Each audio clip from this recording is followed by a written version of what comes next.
Thank you, Marty. I'm gonna let you do the video. I'm tired. Hey! Let's go. Welcome to train ride number 2. Hello, Jumbo, everybody. My name is Julia, and I'll be your safari guide today at Harambe Wildlife Reserve. Now, a few safety reminders before we make our way out there. Just remember to stay seated at all times. Keep those hands, arms, feet, and legs inside the vehicle. Also, remember to keep wearing your face coverings as well throughout the entire ride. Make sure that they cover your nose and chin. And we will be getting ready to head out there in just a moment. Once the warning gives us the all clear to go ahead. Going in the water? That'll be a pretty good time to tell you that if you look just up above you, you'll notice an animal spotting guide. And that will give you a pretty good idea at the different types of animals you can find out here on the reserve. Now, there's no guarantee that we'll be able to see all of them, but we're generally pretty lucky, so we'll probably see quite a few of them out there. Now, this safari is a safari where photos are highly encouraged. And I will do my best to try to stop for as many animals as I can, but I can't stop for all of them because there's just too many of them out there. So if you have your phones or your cameras out, I really suggest that you put them on some sort of sports or action setting so you're able to capture all of those images. And with that, we are headed towards our first destination. That is Little Ituri Forest. Little Ituri Forest is made up of some pretty dense vegetation, and the animals who live here do tend to use that to their advantage to hide from potential predators, but I actually spot quite a few already. Here on the left-hand side, the chestnut brown animal with horns, those are the bongo. Now, both male and female bongo have horns on them that kind of twist and lean backwards. That actually allows them to run through the forest more easily. On the left-hand side as well, the lighter tan-skinned animals, the big ears, those are the greater kudu. And they're specifically female kudu, as the males have horns, but the females do not. They do have these cup-shaped ears, though, which allow them to hear through the forest more easily. Now, on the far right-hand side, hanging out just by the fence there, that is an okapi. Okapi are most noted for having those stripes on their legs. It kind of makes them look like they might be related to the zebra. But they're not related to the zebra at all. Their close relative is actually going to be the giraffe. And we learned that because they have pretty similar face shapes. Now here on the left-hand side, all the way back by the rocks there, that is a black rhino. And actually, I spot another one coming up here on your left as well. It's doing a pretty good job at blending in with that rock wall. Now, black rhinos can weigh upwards of 4,000 pounds. And a sighting like the black rhino is actually a pretty rare one. There's actually only about 5,000 black rhino left in the world today. So a reserve like this one is one of the few places where you can still see them. That's because even though they don't have any natural predators, humans are still a fairly big threat to them, as humans will often hunt or poach the black rhinos for their horns. In many cultures, it's believed that those horns contain medicinal properties, but we know that to not be true. It's actually just made up of keratin. That's going to be the same as your hair and fingernails. Now this black and white bird here, all the way on the left, past those bushes, is a saddle-billed stork. And they get their name for the little yellow saddle shape that they have on the front of their beaks.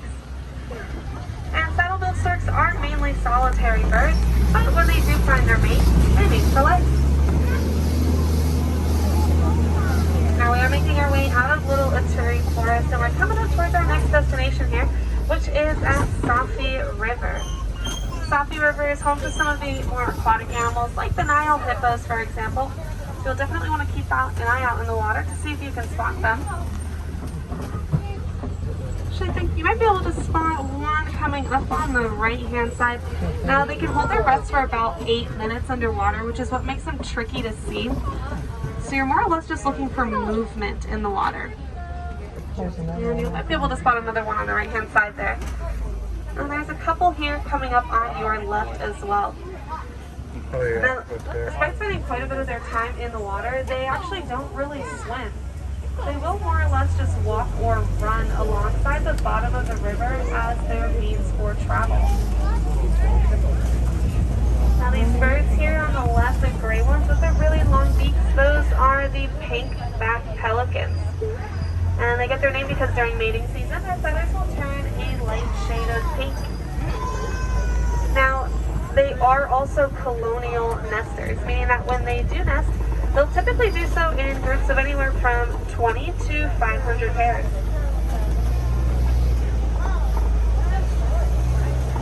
Just before we get to this bridge here, if you take another look to your left, you'll spot the Nile Crocodile.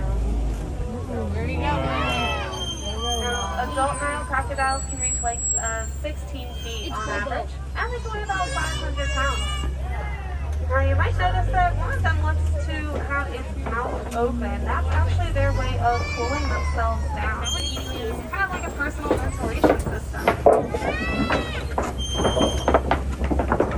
Now, for the Nile crocodiles, their diet will mainly consist of fish, but they have been known to eat animals much larger than that, like antelopes and zebras.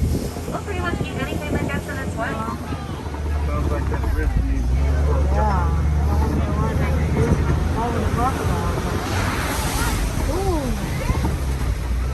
And we are making our way on to higher ground. That means we're getting pretty close to our next destination, and that is the savannah. The savannah does host many migrating animals each year. It's also home to some of the more famous ones, like lions, giraffes, and zebras. So with any luck, we'll see quite a few of them hanging out there. Now, just before the entrance to the savannah, this large tree on the right is the Baobab Tree, and it can be found pretty much all across the savannah. Now, the Baobab Tree is also nicknamed the Upside Down Tree because its branches kind of look like fruit. The savannah has a pretty dry climate, so the Baobab Tree can look like that for up to 9 months out of the year, just as a way to conserve water. Now, the animals who live here are free roaming. They kind of come and go as they please, so you'll definitely want to keep an eye out on both the left and the right hand side to see what different animals you can spot, and I'll do my best to point them out to you along the way as well. giraffe way back up that way. Back there's one too. See, right here, 2 of them. Now, the first animal that you'll be able to see coming up on your right in just a moment are the giraffes. There's going to be quite a few of them. Now, these are the Maasai giraffe, and a group of giraffes is referred to as a tower. Now, that's pretty fitting considering they are the tallest animals in the world after all. Adult giraffes can reach heights of 18 to 20 feet, and even a newborn giraffe is already standing at 6 feet tall. Now, they do tend to spend most of their time eating, but giraffes are known to nap for about 30 minutes a day. Yeah, he knew that food was there.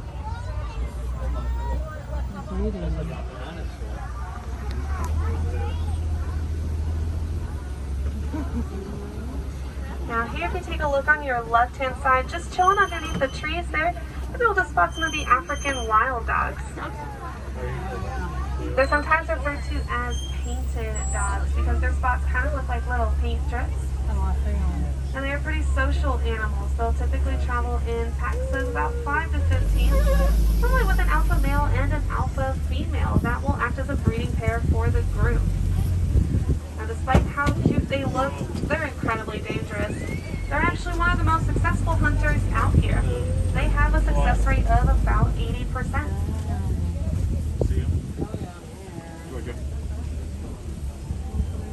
Now, there are quite a few animals coming up on your left-hand side.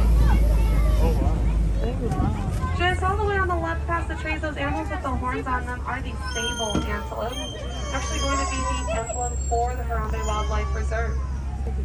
Now, also on the left-hand side, just grazing by the grass there, those are the zebras. Those are Hartman's mountain zebras.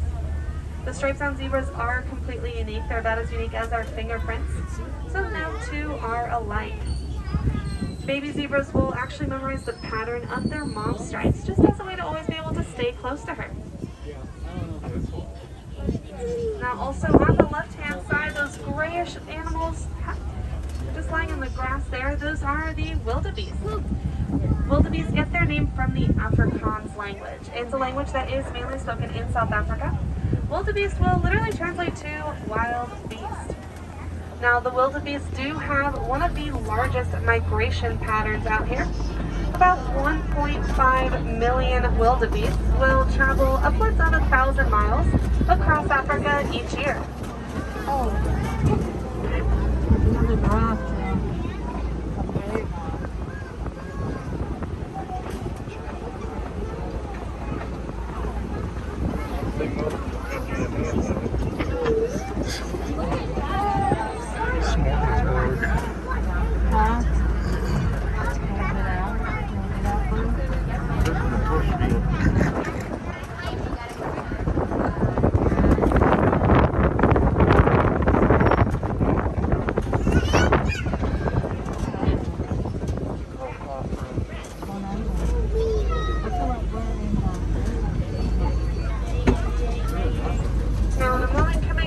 You'll get another look at those wildebeest hanging out just up on the hill there.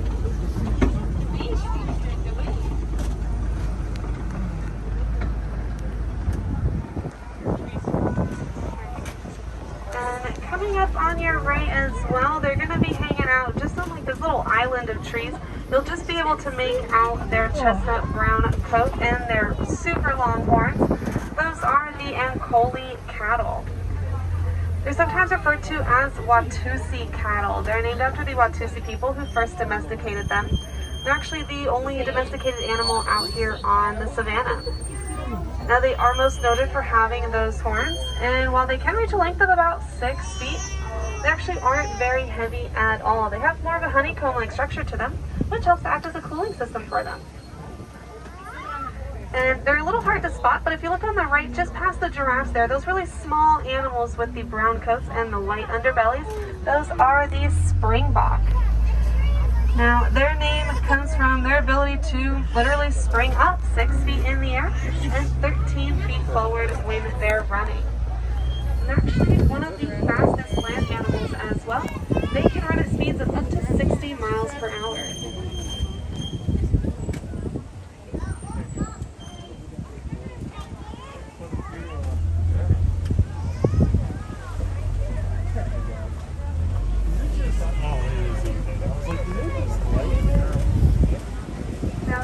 Tree branches here on the left and the right hand side are generally a good sign that there might have been some elephants here recently.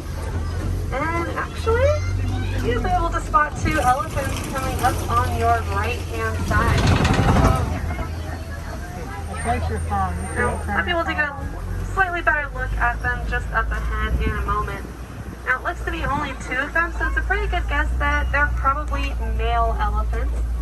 That's because elephants live in what we call a matriarchy, so it is the females who run the group. And typically when male elephants reach about the age of a teenager, they will leave their larger herd and kind of venture off solo for a bit. Or they'll form what's known as a bachelor herd, with a group of some older male elephants, like the ones here on the right.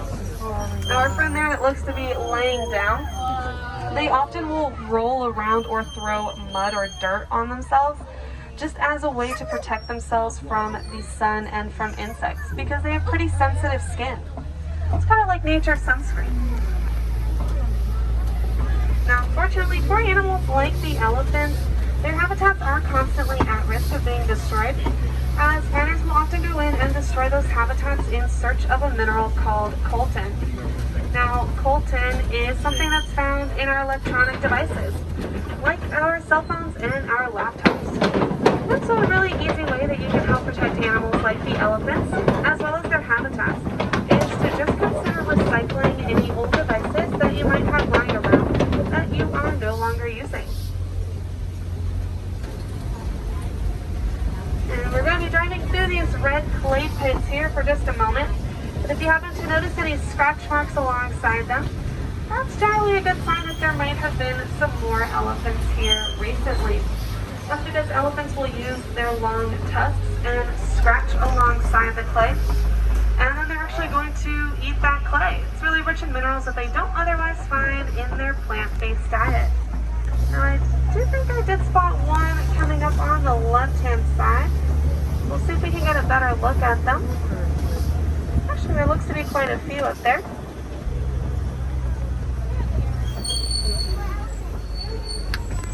gonna be just over here on your left. A little tricky to spot, but we might be able to get a slightly better look at them once we turn this corner here.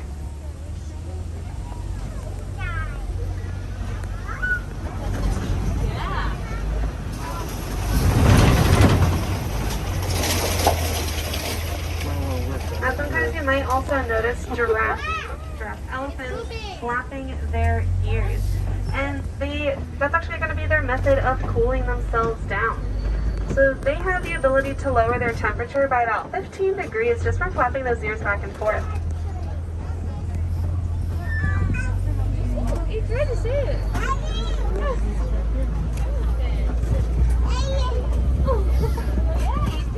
And on the right, you'll get another look at some more wildebeests as well.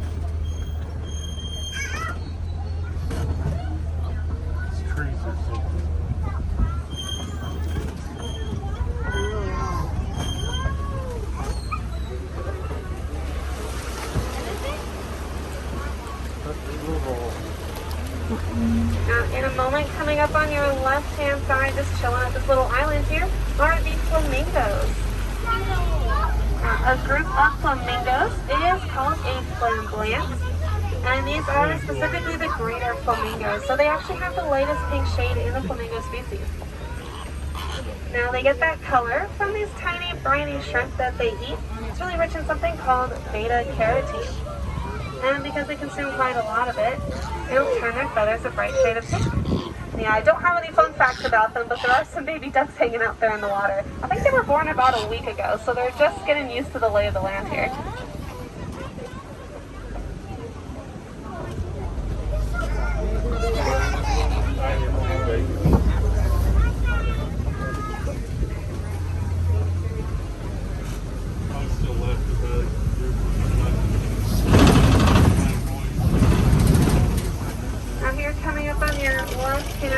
These white and brown animals with the long horns, those are the Scimitar horned Oryx.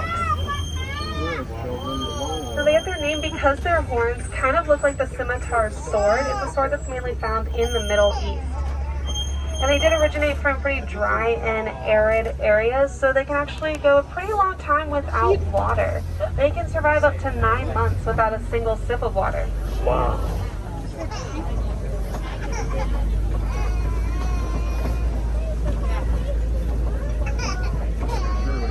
Now the mud pits here on the left are a pretty good sign that there might have been some white rhinos traveling through here recently as well. And that's because just like the elephants, white rhinos have pretty sensitive skin also. So they'll often roll around in the mud pits just as a way to protect themselves. But I don't see any here, so we'll definitely keep looking up ahead. Now what I do spot, there are pretty tricky to see. If you take a look to your left, all the way in the back, by the trees, you might be able to just make out the spots of the cheetahs. They tend to hang out all the way in the back, hiding behind the trees. They blend in pretty well with the ground as well. So sometimes you can just barely make out their spots. Now, cheetahs are the fastest land animal. They can charge at speeds of 60 miles per hour in about 3 seconds. But they aren't able to hold that speed for too long though. They can only hold it for a few hundred yards. Now, unlike some other big cats, cheetahs actually do most of their hunting during the day. And they have these really interesting tear mark shapes just around their eyes and their mouths. And that helps to protect them from the glare of the sun.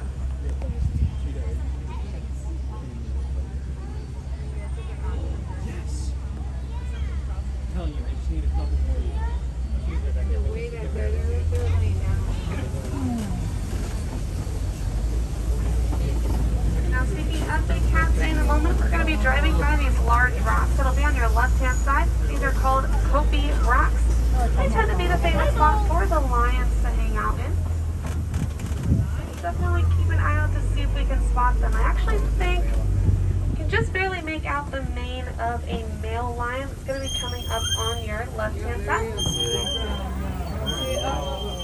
very comfortably resting right now. Now, unlike the cheetahs that we just saw, lions are nocturnal, so they're mostly active in the evening. They'll do most of their hunting in the evening as well, which means they can be found spending quite a bit of their time resting by the rocks here. They'll rest anywhere from 16 to 20 hours a day. Now, in lion groups or prides, as they're called, it's actually going to be the females who will do a majority of the hunting, whereas the males will stand back and protect the younger cubs. You'll be able to spot a female lion on the left-hand side as well, actually two over there. Now, there are a couple of animals that I spot here on the right-hand side. The one closest to us is the Bontebok, just chilling by the sand here. Now, it's pretty very exciting to see a Bontebok. At one point, there were less than 20 left in the wild. But thanks to conservation efforts, those numbers were able to be brought back up, and they have slowly started reintroducing the Bontebok back out into the wild.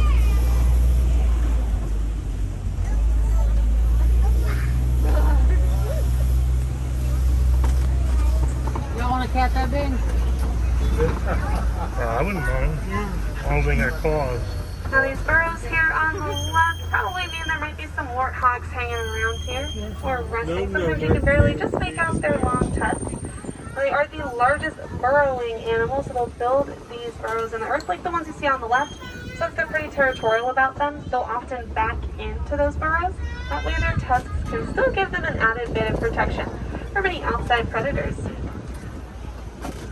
But what I do spot, if you take a look to your right, those large birds there are the ostrich. Now, ostrich are the largest bird in the world, but thankfully for us, they can't fly. They do use those large wings, however, to help them steer direction when they're running, because they're pretty fast runners. They can run upwards of 40 miles per hour. And those large eggs that you saw there on the right, those are in fact ostrich eggs. The ostrich tend to never stray too far from them, as they're highly protective of them. Now, here on the left, you might be able to get a better look at the warthogs that we were looking for. They're just hanging out by the rock wall there. Doing a pretty good job of blending in.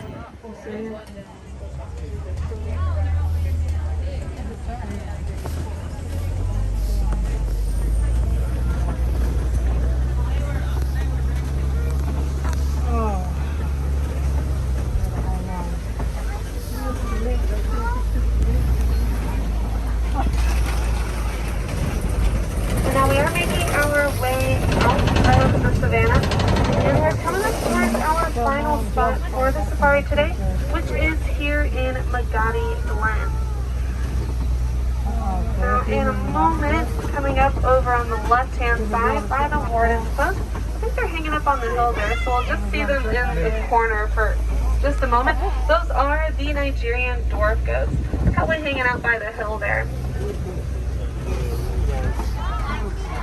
Now, they are pretty small, but that is actually their full adult size. And they're really social and playful animals.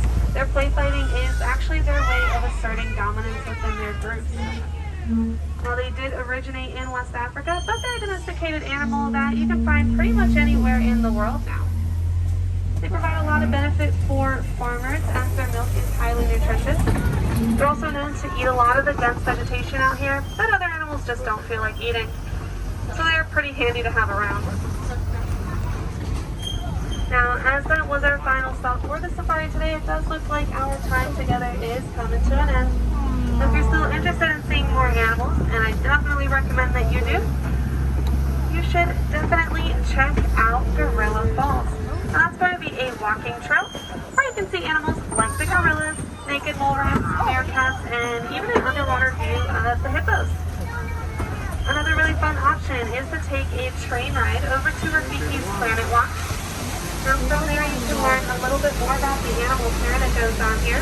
You can check out their affection section, which is kind of like a small petting zoo, and enjoy one of their animation classes as well, where you can learn how to draw some of your favorite animals from the different Disney films. Now, since we're going to be reaching our unloading dock soon, now would be a pretty good time to check those floors and seats for any items that might have fallen out during the ride, as it can be pretty bumpy sometimes, and you wouldn't want anything to get left behind.